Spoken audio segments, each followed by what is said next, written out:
Everybody, hello, Philippines. Now I'm back. Okay, now I am here to um, discuss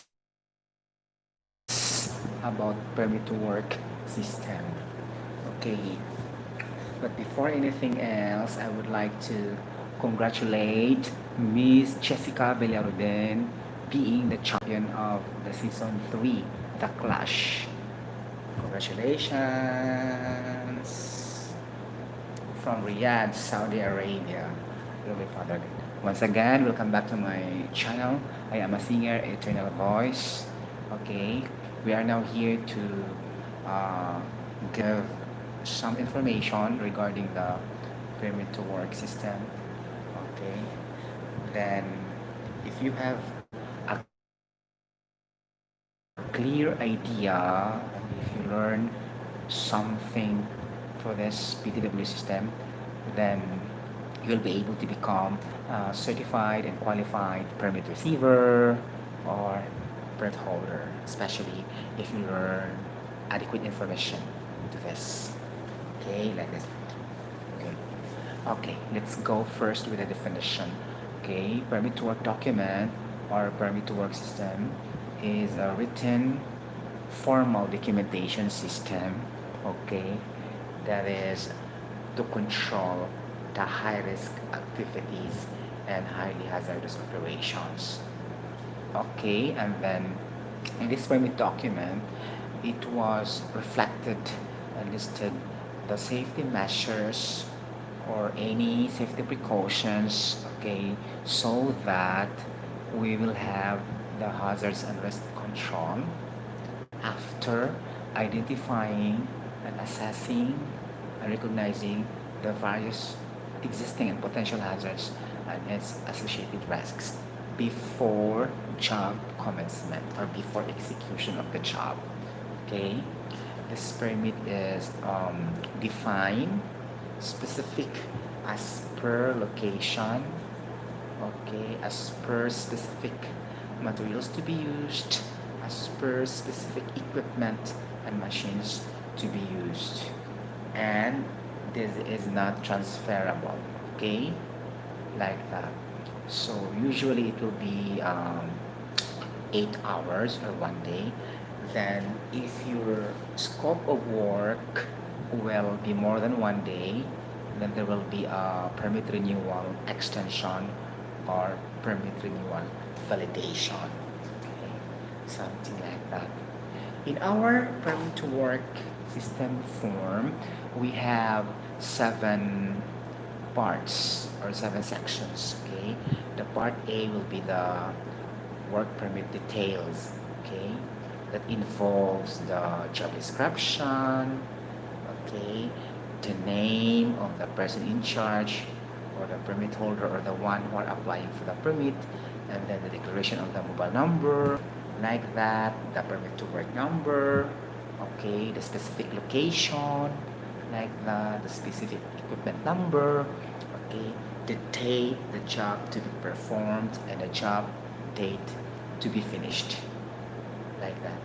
And then it also involves the various activities, okay, that has been enumerated and listed. For example, there are 10 activities, 1, 2, 3, 4, 5, 6, 7, 8, 9, 10, and the last will be the others, okay. For example, we have excavation, lifting operation, scaffolding, dismantling, modification and alteration, steel erection, lifting operations or works involving cranes, working in live electricity, like that.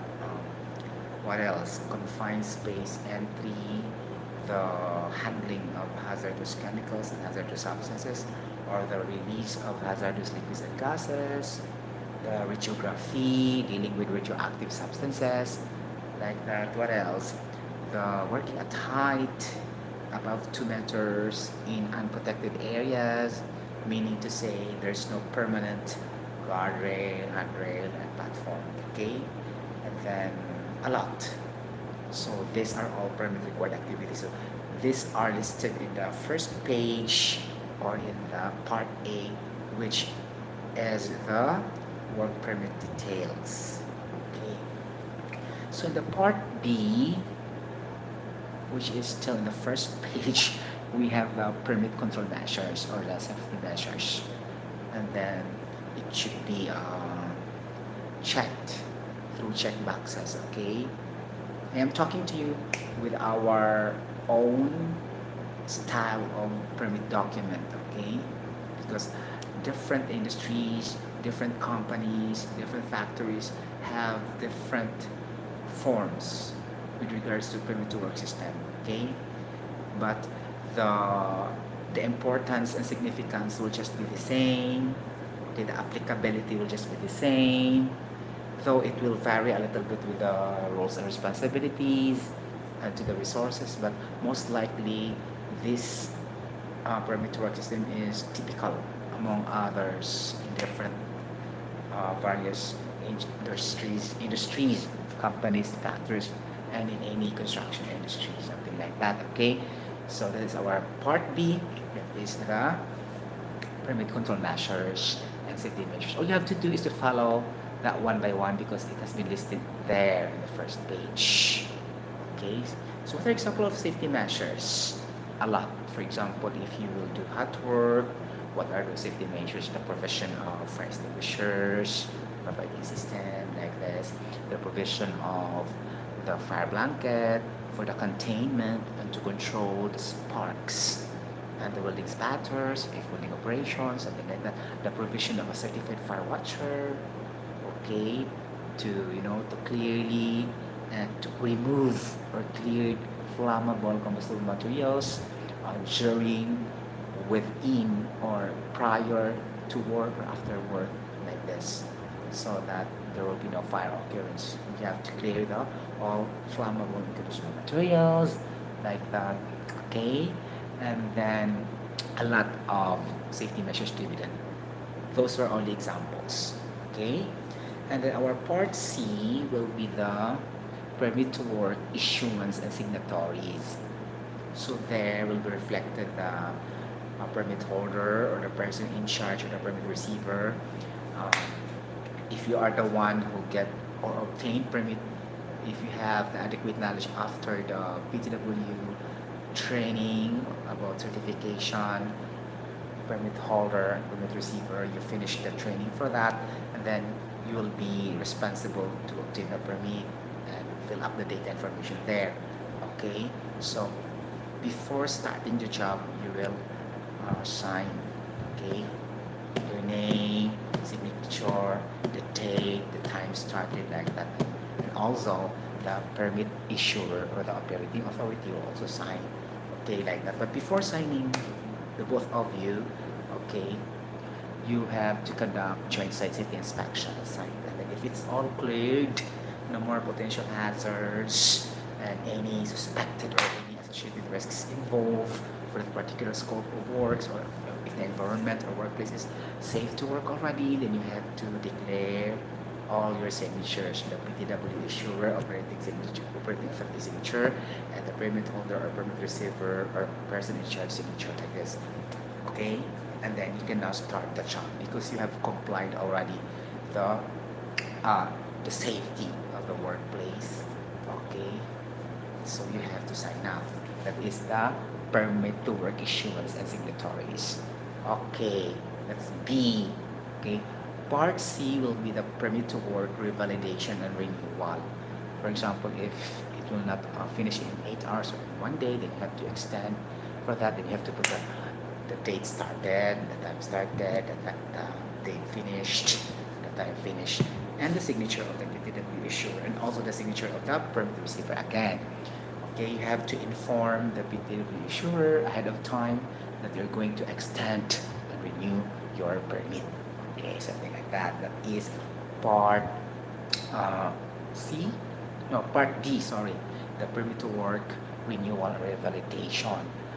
Part D will be the permit close out signatures or during the job completion. Again, if the work area is now very clear, Okay, there's no potential hazards anymore.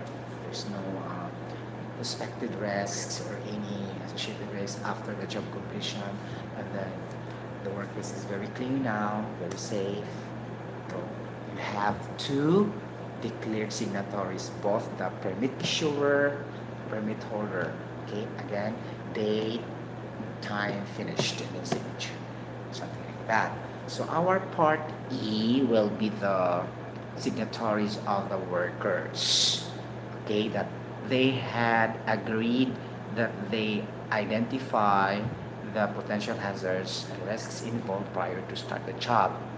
Okay, this is very important because they will never sign if they will see any safety findings, safety deficiencies, or any safety abnormalities that very unsafe conditions before starting the job. Then they have to clarify to their person in charge or the permit holder or the permit receiver. We need to correct this on the spot because we cannot start this. Why?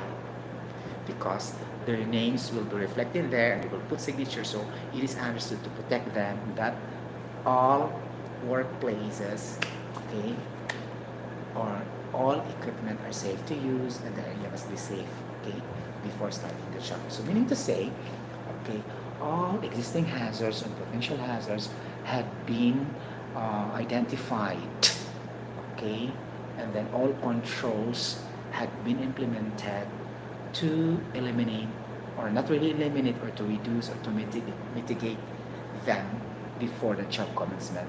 Uh, Mitigating it or reducing it into an alarm state as reasonably alarm as low as reasonably practicable, because we can't also totally eliminate all those hazards.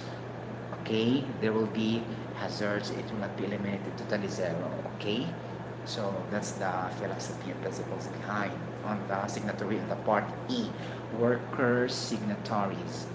Okay, why? This is very necessary in connection to the uh, general procedure prior to work as per Occupational Safety Health Act of 1970, something like that, that the employers will have the duty to provide safe working conditions to all workers, okay, so that the workplace will be totally safe before the job execution. Okay, so this OSHA Occupational Safety Health and Act of 1970 was revised on January 1, 2004. But still, the significance of providing safe working condition, which is the commitment and responsibility of the employer, is still the same. But there's a lot of only modifications and improvement like that. But still, the main thought or the main philosophy or contents are just totally generally the same.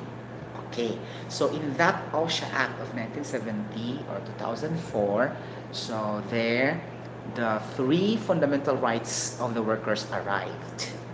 Okay, so before issuing the permit, okay, or prior to work, so the employees and the workers have the three fundamental rights. Okay, the first right of the workers is the right to know the hazards in the workplace, or equivalent to the right to know the health and safety matters. Okay, the second fundamental right is the right to participate in the session in keeping the workplace safe, okay, and the right to participate, okay, in keeping the workplace that could be safe all the time, okay, in keeping the workplace safe all the time, and in decisions also that could affect the health and safety of the workers. So they have the right to participate. And the last fundamental right is very important, which is the what? The right to refuse unsafe work. Okay, this is really legal um, safety right for the workers. The right to refuse unsafe work, or the right to refuse work that could affect the health and safety of the workers and the safety of others. Like that, okay? So you know now the three fundamental rights of employees before obtaining a permit to work document, something like in relation to Occupational Health and Safety Act of 1970 and 2004. Okay, so basically this is really a legal requirement, okay, to be followed. This is not a joke, this is not a game, this is a serious matter legally, okay, part of the legal objective of this permit to work system. Okay, it's very clear on our various sections or various parts of the permit to work system, like this, and the signatories, blah blah blah, so on, so okay, it's very clear. And now, what are really the relevance of this permit to work system? Okay, we have at least four. Okay, we know that this permit to work system, of course, is a safe system of work in occupational safety and health, and it is one of the accident prevention tools or program, okay, that involves the identification, the assessment, the recognition of potential hazards and its associated risks, so that we could have specific control measures and risk controls, okay, to mitigate or even eliminate those hazards, okay, and risks, so that our workplace will be safe and we can do the task in a safe and efficient job commencement. Okay? Another thing is that this permit to work system is a proactive approach in controlling high risk activities or highly hazardous operations before the job commencement. Okay, another thing is this permit to work document can promote a safe working condition that could lead to an incident, an injury-free environment, especially when the person in charge equivalent to the supervisor or engineer or foreman will really implement and apply those control measures or safety precautions listed in the permit to work document before job execution, before job commencement. Okay? And the most important thing also is the true impact of this permit to work document is for the protection of the company properties and facilities and equipment, and of course to help save lives of the workers and employees against serious nabulol sa dyan, serious physical injuries and harm, and even the loss of life and death, because the employees and workers are the asset of the business operability. Like this, okay? Those are the relevance and the significance of the permit to work system document. Okay, like that. So, if you will attend the permit to work system training or the certification to become a permit holder, certified permit holders and permit receivers and issuers like this, um, we have various objectives. So we need to know the basic procedure in the implementation of this permit to work system. We need to know how to fill out the data information completely in the permit to work document. We need to know the specific rules and responsibilities, okay, of the persons involved in this permit to work system or in the implementation of permit to work system, okay, and we need to know the goal of this permit to work system, okay, in the organization or in our plant or in our factory or in a construction industry or whatever, okay, like that. And we need to ensure also that after uh, participating and attending of this permit to work system, permit holder, receiver training, okay, uh, certified. You are now certified and qualified and authorized to become the permit holders and permit receivers, like that. Okay, so the most important thing above all is to ensure that the work is done in a safe and efficient manner. Okay, those are our objectives. Okay, guys. Now we go to the scope of this permit to work system. What is really the scope or the applicability? So it will be applied to the direct employees of the plant or any industries that will conduct hazardous operations, various works in the plant process areas, or any scope of works that involves potential hazards and its associated risks. Okay, like that before the job execution. Could it be various department activities, okay, like that, or it could be the permanent contractor, temporary contractor, the vendor, the outsourced personnel, the supplier like this, vendors, blah blah blah, so and so, or anybody that could have a plan to work in the within the plant or within the factory or within the construction industry or manufacturing industry like that. So that requires permit to work. Okay, to be obtained first.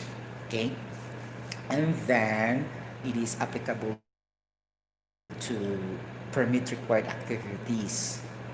Okay, such as but not limited to those I discussed a while ago. Okay, the excavation, the manual or the mechanical excavation, manual excavation less than 1 meter. Beyond 1 meter depth excavation is mechanical excavation by using the excavator. You have the lifting operations involving cranes or any activities involving heavy equipment such as forklift, man lift, like that. Okay, steel erection or working at height in protected areas like that. We have also the confined space entry. Okay, we have the scaffolding, if I already right, scaffolding, dismantling, alteration and modification. Number 6, the hazardous release of liquids and gases activities. Number 7, the handling of chemical substances and hazardous substances.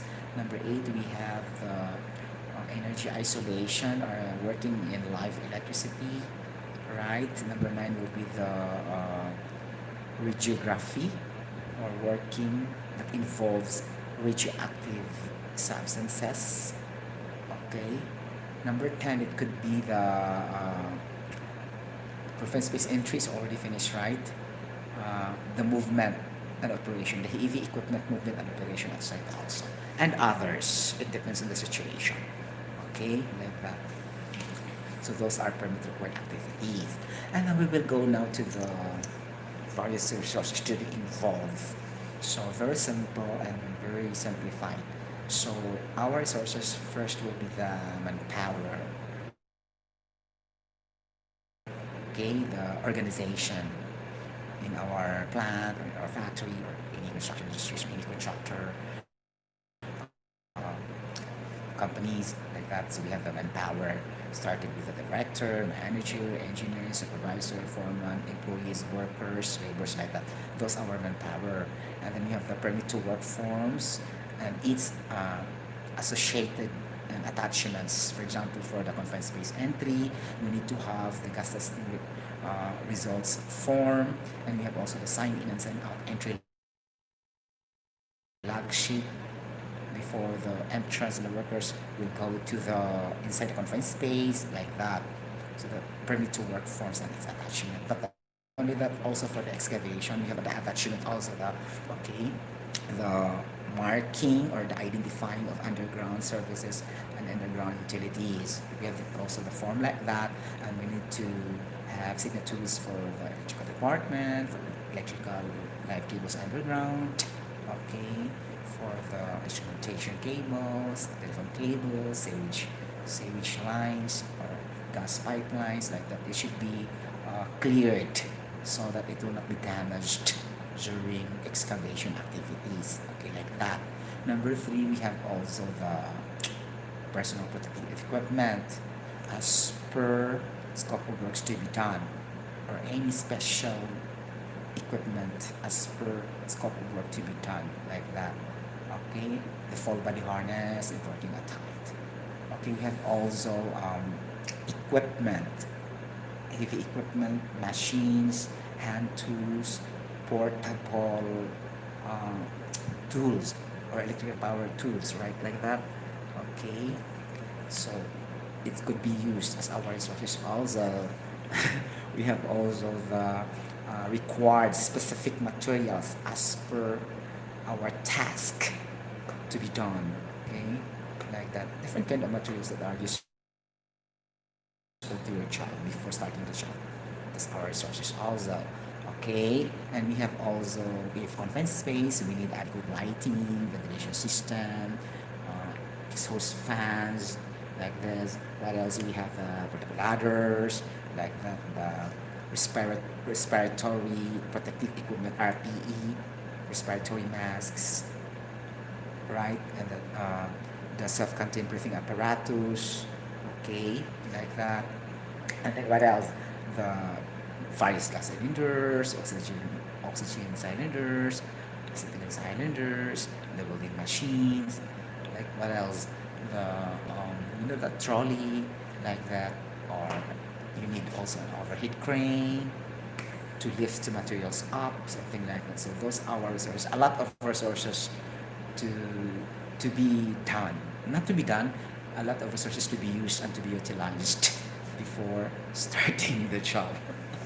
My gosh, right? Okay. Now we will go now to the rules and responsibilities. So first we go now to the manager or the director. They will be the one to have proper planning to the permit required activities as per department needs. So they will be the one to manage carefully how to execute the scope of works safely and efficiently. So meaning to say, they have the full responsibility for the implementation of the permit to work system. Okay, now we go to the engineer. What is the role of an engineer, or the function of the engineer? Okay, the function of the engineer is for arrangement of the resources or logistics before directing the supervisor to obtain permit in the safety department. Okay, he will give adequate instructions to his supervisors how to carry the job or the task safely and properly. Okay, like that. So, what is the role of the supervisor? He will be the one to obtain permit to work document from the safety department, and he is also the one who will conduct actual supervision to his foreman. Okay, like that, and will give uh, safe instructions to his foreman to execute the job properly and safely. Okay, he will be the one also to ensure that the work preparation has been done completely prior to execute the job. So this for work for the supervisor. Okay, the foreman will be able to fill up the data information in the permit to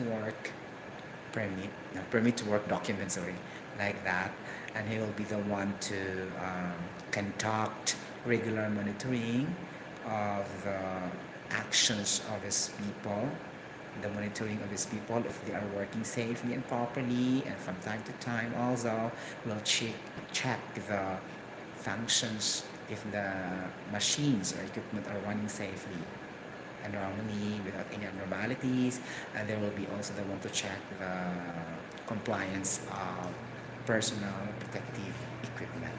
Okay, that is for the foreman.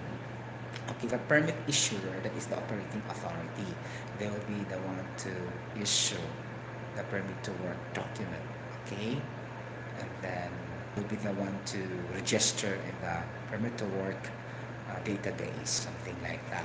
Okay, but this PTW issuer also have an adequate information what is really the permit to work system is all about.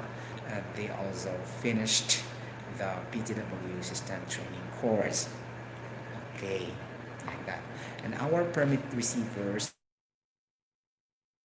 or permit holders are, it could be engineers, supervisors, foremen, like this. Okay, again, they have adequate information on permit to work system.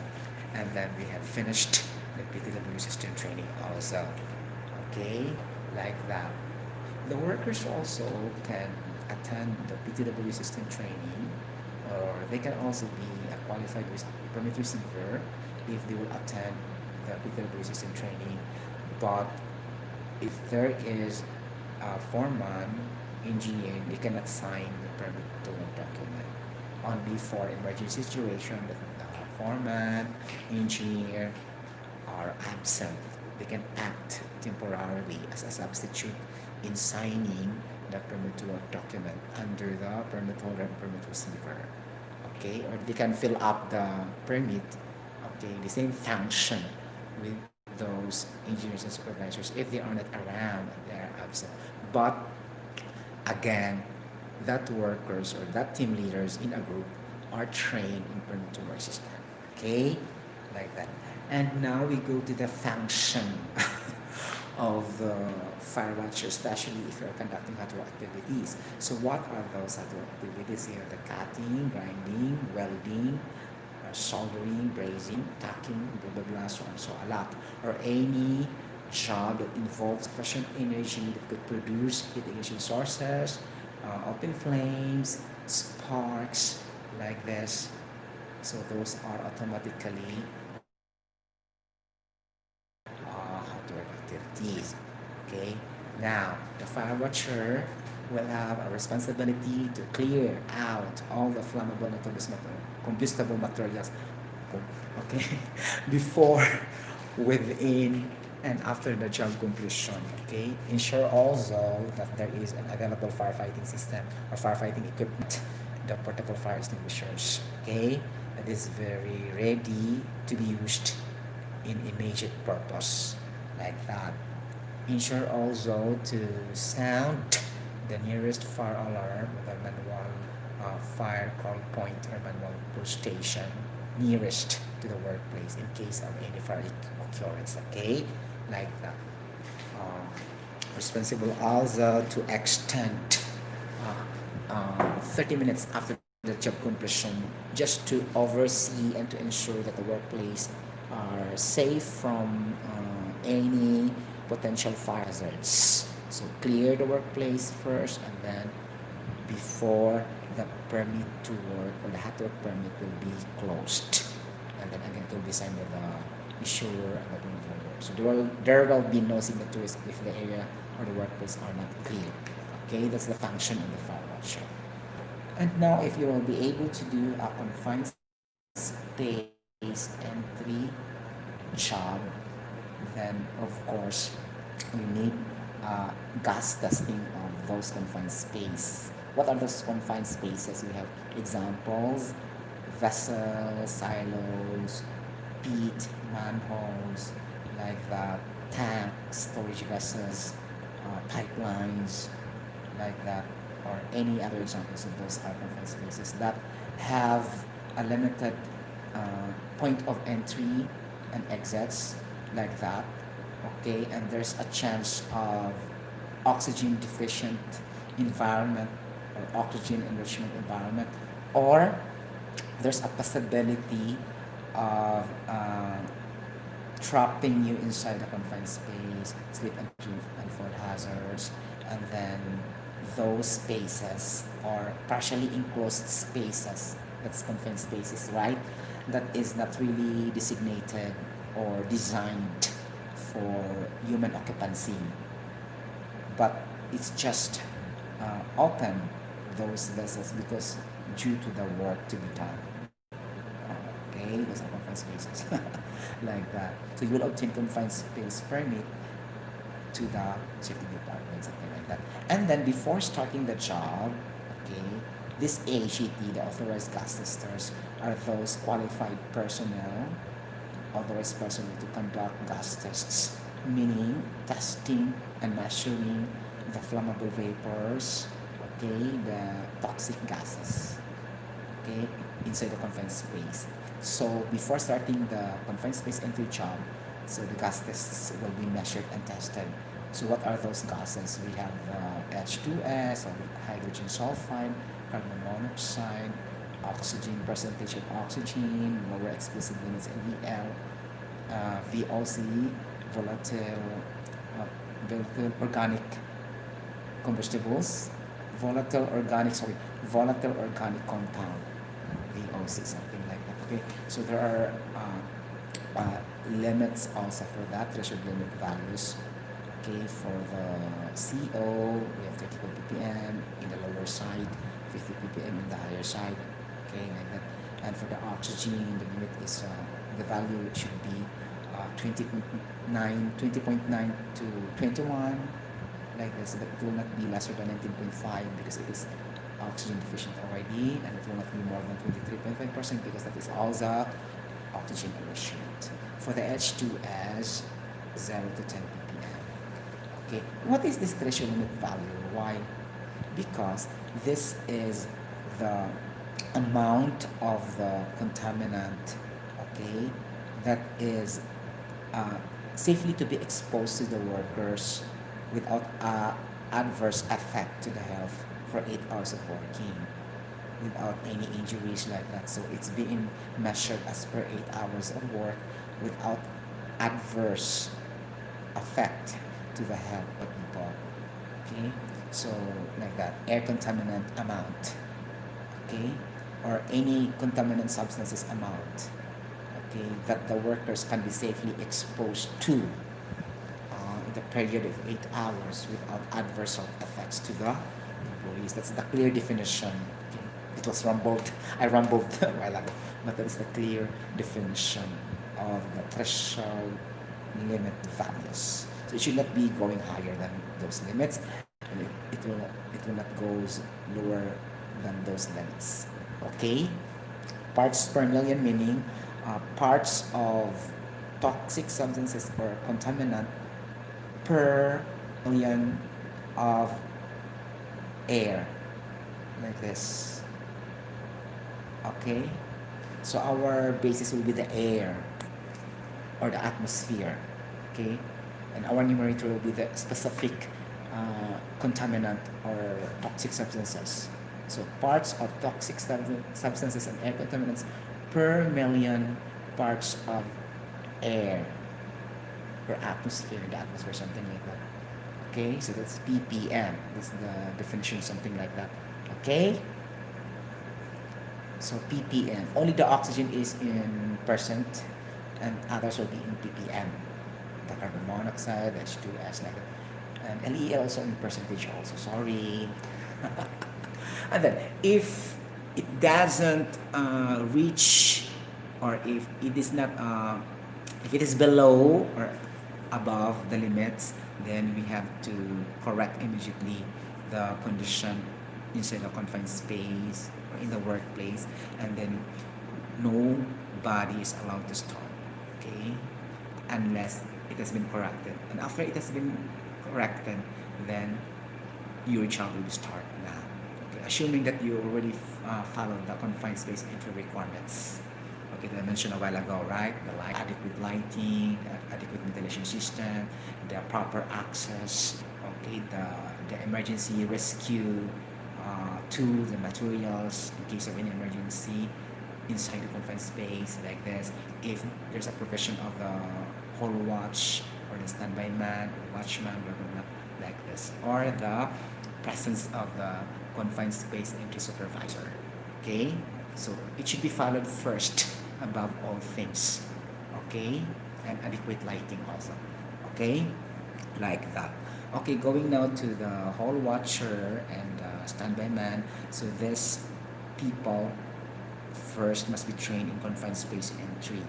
Okay, then after that their function will be they will stay in the hole or in the opening very near to that opening or in the hole, okay, like that. So their main job is to communicate for any possible hazards or any emergencies that will occur, okay, outside the confined space, so that they will not be trapped, okay, if for example if there's a collapse of the vessel, like that.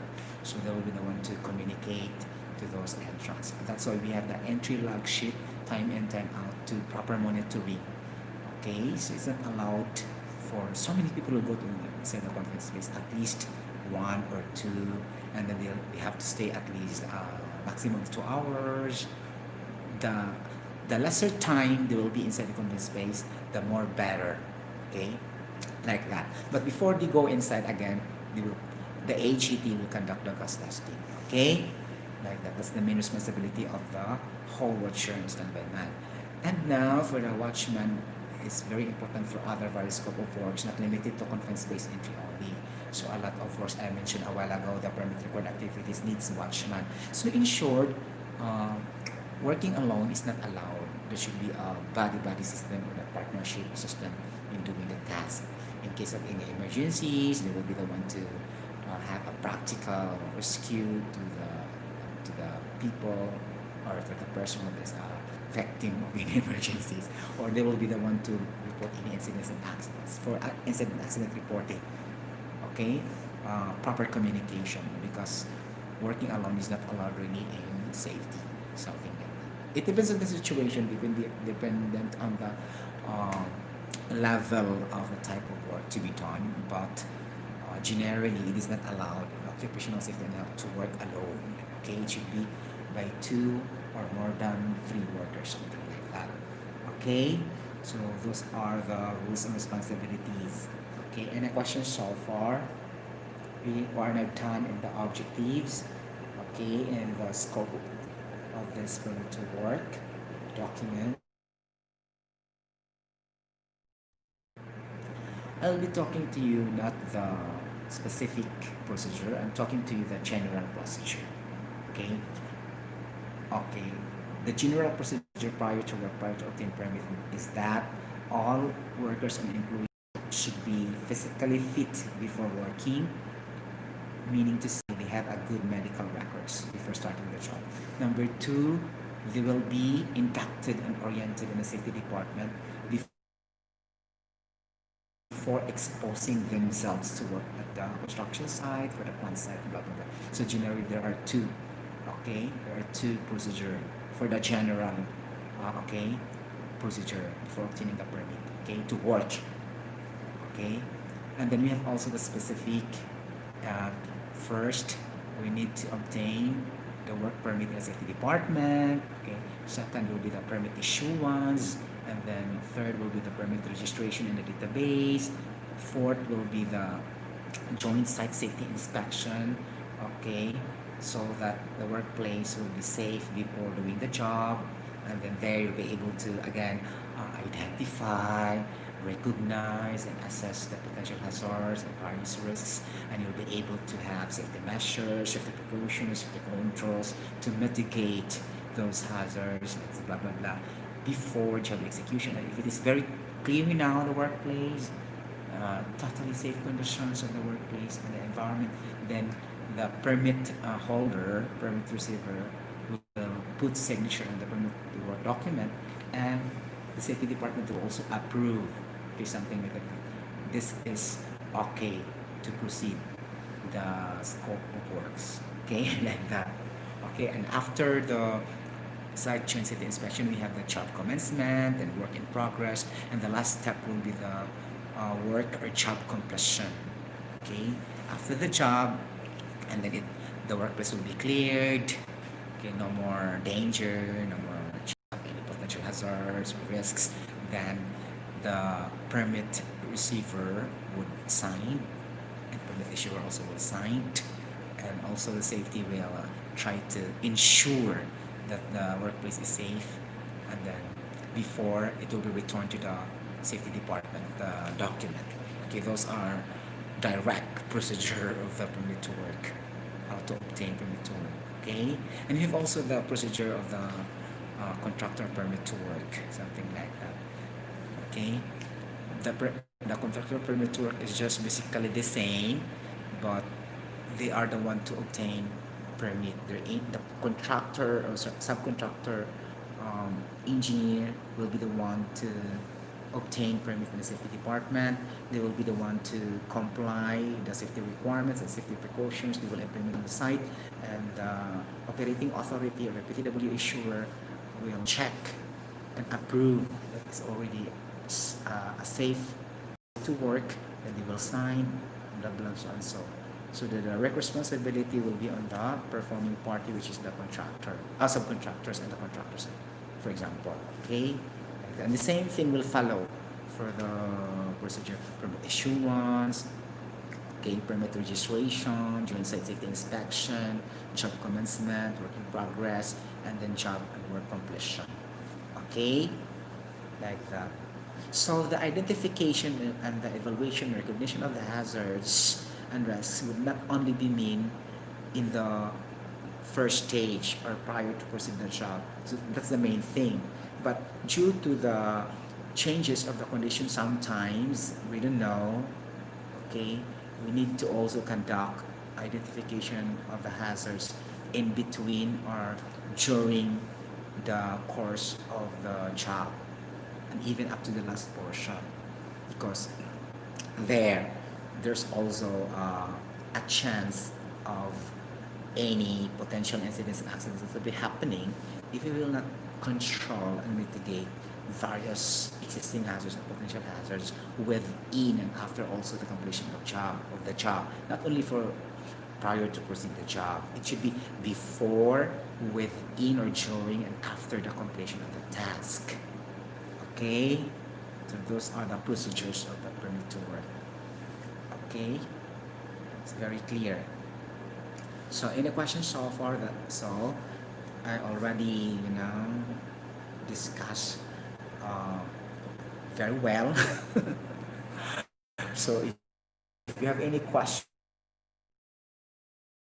to you in the description of my live streaming, under the description details of this live streaming.